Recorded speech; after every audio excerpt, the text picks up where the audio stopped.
आदरणीय व्यासपीठ, वंदनीय गुरुजन आणि माझ्या देशभक्त बालमित्रांनो, मी भारतमाता बोलते. होय, तीच ती तुमची भारतमाता, हिमालयाचा मुकुट परिधान केलेली, गंगा यमुनेचा हार ल्यालेली आणि हिंद महासागराचे पैंजण पायात घातलेली, तीच ती तुमची भारतमाता.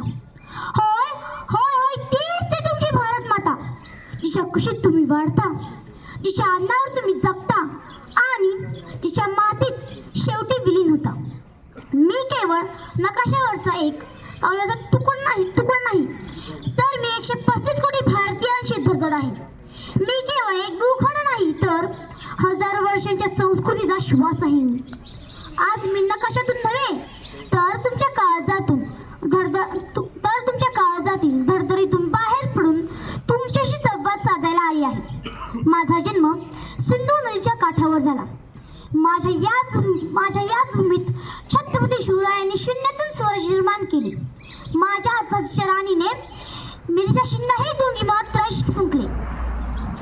भगतसिंग, राजगुरू आणि सुखदेवांनी इन्कलाब जिंदाबाद म्हणत फासावरती झेप घेतली.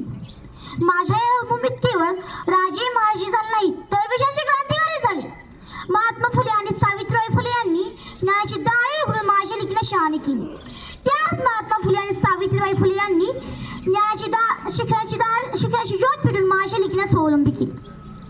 माझ्या या भूमीत केवळ माझा इतिहास फक्त युद्धाचा नाही, माझा इतिहास शौर्याचा, त्यागाचा आणि ज्ञानाचा इतिहास आहे. तो शांततेचा महान संदेश देणाऱ्या गौतम बुद्धांचा आहे.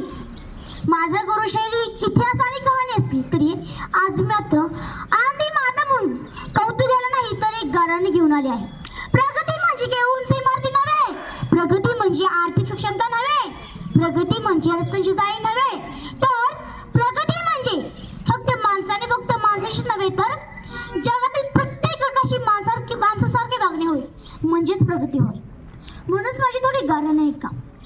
हजारो वर्षांपासून माझ्या नद्यांनी तुमची तहान दाखवली, पण आज त्याच नद्या गटरंग का होत आहेत?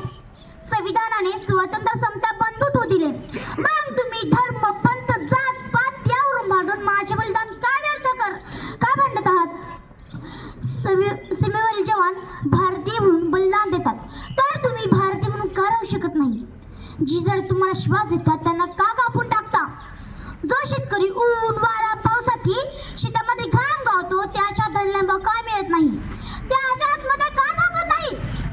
स्त्रीला माता म्हणणार तुम्ही, मग आपल्या देशाला स्त्रिया सुरक्षित का नाही?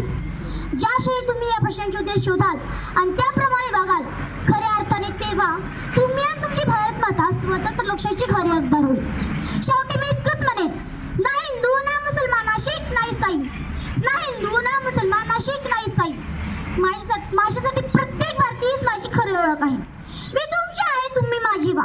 मी तुमची आहे, तुम्ही माझी व्हा. द्वेष सोडा आणि देश जोडा, द्वेष सोडा आणि देश जोडा. एवढे बोलून मी इथे संपते. जय हिंद.